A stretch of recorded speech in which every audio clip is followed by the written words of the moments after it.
Hello everybody and welcome to another Doctor Who review. This time I'm reviewing the 11th Doctor. It's time for the name of the Doctor. As always with these reviews, I don't go into the synopsis for the revived series.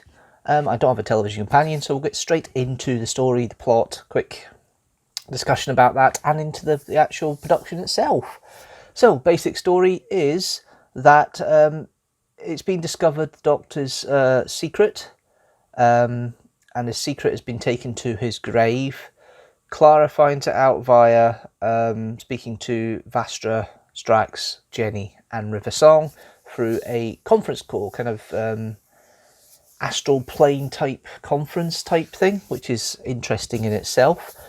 Overall though, the plot revolves around the Great Intelligence kidnapping Strax, Vastra and Jenny, taken them to Trenzalore, where the Doctor's grave is, which happens to be the TARDIS, which is being enlarged as dimensions start disappearing and collapsing on themselves. And they manage to get into the tomb. The Great Intelligence goes into the Doctor's timeline, which is sitting in the console room, basically kills the Doctor and makes all his successors defeats, and Clara goes in and saves him and fixes it all. And at the end, they reveal that there was one face that Clara didn't see, which was the War Doctor, and that leads into the Day of the Doctor, which is the next episode, of course, which I've already reviewed. So we'll go through some of the characters, what I like, what I don't like, the plot line, some of the best bits and worst bits of the story as well. We'll start with Matt Smith, the Doctor. It's very standard 11th Doctor fare. You get the element when he's with Artie and Angie, or trying to babysit Artie and Angie when Clara's initially on the conference call and playing blind man's buff, and they've tricked him. They want to go to the cinema, and he's playing about saying, "Oh, I'm trying to find you, and I can't find you," and getting lost, and that kind of silly element of the Doctor. It gets very dark very quickly with this one. You get the brooding side of the 11th Doctor a lot, and he's struggling to face his fears, I think, and with River being there as well, there's a nice little element near the end where he, has always seen this premonition of River, who's died by this point in the timeline, in her timeline, and the love that he has for her, and the fact he doesn't want to speak to her because it will hurt him. And I thought that was quite a little cute moment.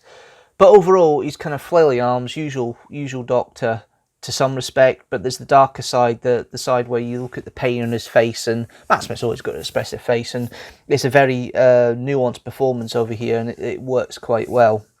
What works just about right, but I don't think they've got a handle on the character, and this is always the big thing about the character.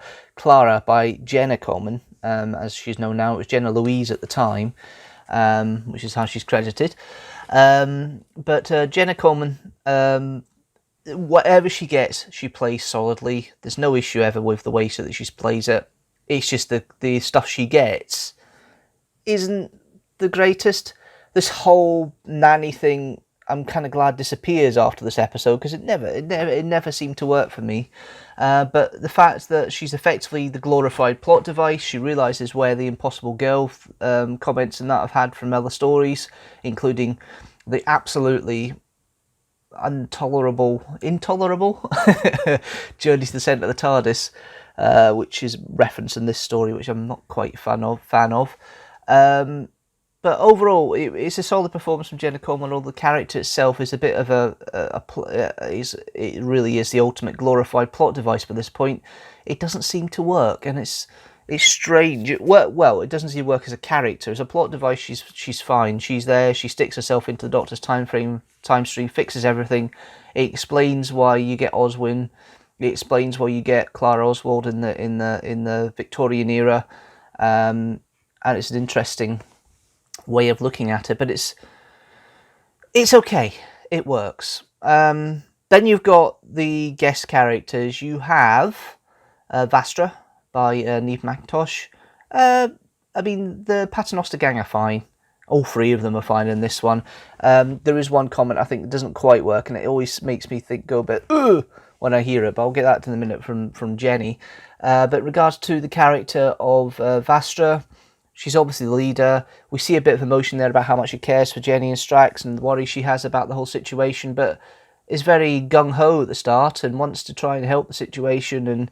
And it's okay. It's a fun performance, but there's not really much there from Vastra this time round. It's not like a couple of episodes ago in the Crimson Horror where she gets a bit more to do. This one she doesn't really.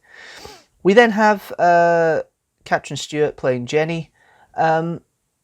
Yeah, she plays it fine. There's not much to the character again. The bit that does annoy me is the bit where she turns around and says, "I've been murdered." And it just doesn't sit right. Obviously, the Whisper Men come in and they murder, they effectively kill Jenny. She is revived by Strax later in the story, but they effectively kill Jenny. And it doesn't tend to make sense otherwise. The characterization and the way she says "I've just been murdered," it doesn't feel right for me. The way it's played, I think, or the way it's written doesn't work for me, and I'm not a greatest fan of the way that plot line works. It's kind of, oh yeah, she's killed, oh no, she's revived later. This thing that Stephen Moffat have of not killing characters that are used central to plot lines and is in regular characters, it does annoy me at times. It really does. Then we have Strax, played by Dan Starkey. Great comedy moment. Love the bits. Love the fight up in Glasgow when we first see him. The aside he has when he thinks that River Song's a boy, and the conversation that Clara has with River Song in the conference call about "I thought you were a man," and Strax says "so did I." I think it's quite funny how that all works, but it's typical Strax. It works for this, and it's fun enough. Oh dear, it was only when I'm doing the edit for this review I noticed that I didn't actually say anything about Alex Kingston as River Song. The sassiness of River Song is there, but it is really a bit part here, and Alex Kingston's always great as River Song. I do enjoy the character. I think it's quite a cool little character. The whole plot line about her not only being heard via Clara after the conference call link was established is an interesting setup. I think overall it's a decent role, but I think the best bit and of that was at the end when the Doctor does say he notices, but he doesn't want to say anything to her, which I explain a little later in this review. But overall, it was a fun take from Alex Kingston. It wasn't much. She was just basically fleeting pop up. She's not a major plot line there. She's just kind of a way to help Clara along a little bit. And I suppose the only really interesting bit is the bit when River says the Doctor's name, but it's never heard. But apart from that, it's a very light performance from Alex Kingston in regards to River. She doesn't really have a major role here. She's effectively a plot device, and it shows. But Alex Kingston plays it as brilliantly as always, and I always enjoy River Song when she comes back. The only other one I want to make a mention for of the characters here is Dr. Simeon, or the Great Intelligence. It's nice to see Richard D. Grant back again after the Snowmen and the Bells of St. John, and this kind of, it's an understandable overarching hatred of the Doctor from the Great Intelligence here that's been there since the beginning. It really has been there since the beginning. It's interesting how that all works out and how it sets itself up for more, I suppose, is the way of putting it. Overall, it's a solid performance from Richard D. Grant. It gives a gravitas to an enemy which really isn't much apart from that. The Whisper Men are all part of the same operation. He's an apparition of a body. It's not a real body at the end of the day. They show that with him stripping himself, peeling himself away and revealing another Whisper Man as he reappears again. It's interesting enough, but it's not. It's okay. It serves a plot device, and this is the problem with this whole story. It serves to tie up loose ends. It's supposed to be effectively a finale to Series 7 and leading into Day of the Doctor, and it does that job, but it's very light in plot. There's not lots of fan service here. You've got Clara running about in the Doctor's time stream, meeting up with all the Doctors in various pieces, and I love the way the costumes work, where she's costumed up in the style of the era. So she's wearing something more 70s and 60s, and when she's passing Troughton and Pertwee, she's got more 80s garb when she's passing through the later Doctors. And you get clips of all the Doctors in there. It's interesting how it works. It is basically a tick box exercise for the fans. There's really not much plot here. Basically, they find out where the Doctor's grave is. The Great Intelligence uses the Paternoster gangs to get the Doctor there to save them. They open his tomb. They find his timeline sitting there in the middle of the console room, and the Great Intelligence interferes with it, and Clara interferes with it as well and saves the day. And that's really your plot line. It really is tying up loose ends, and it's like you get a sense that they're trying to set something up for the next special, and then you're going, well, are they though? Because obviously, Day of the Doctor, there's a lot of production thing in the background for that, and I'm not sure whether it is or not, but it does seem to be quite basic in its storytelling here. Technically, it was fine. There's a lot of good rotoscoping there with Clara in all these situations with the Doctors. They used a clip of the second Doctor in the 5 Doctors running away. Same with John Pertwee's Doctor. You've got Invasion of Time for Tom Baker's Doctor. Pete Davidson's Doctor is in the Arc of Infinity. Then Colin Baker, I think it's just the multicoloured jacket walking around some rooms. There's nothing from Colin Baker's era in this one. You've got McCoy hanging as a literal cliffhanger from Dragonfire, and then you've got the first Doctor with clips from the Aztecs as he's going into the TARDIS, and the whole fact that Clara has told the Doctor to go into a knackered TARDIS kind of defeats the whole purpose a little bit, but that makes it the overarching plot line, which doesn't quite sit with some people. And the fact that she's been there in the whole of his timeline up to that point, I think it's interesting and intriguing, and it's strange. It's odd. It's a fan service at the end of the day, and it was good to watch at the time. It's okay to watch now, but it is literally a kind of take your brain out. I mean, the direction by Sol Metstein is fine.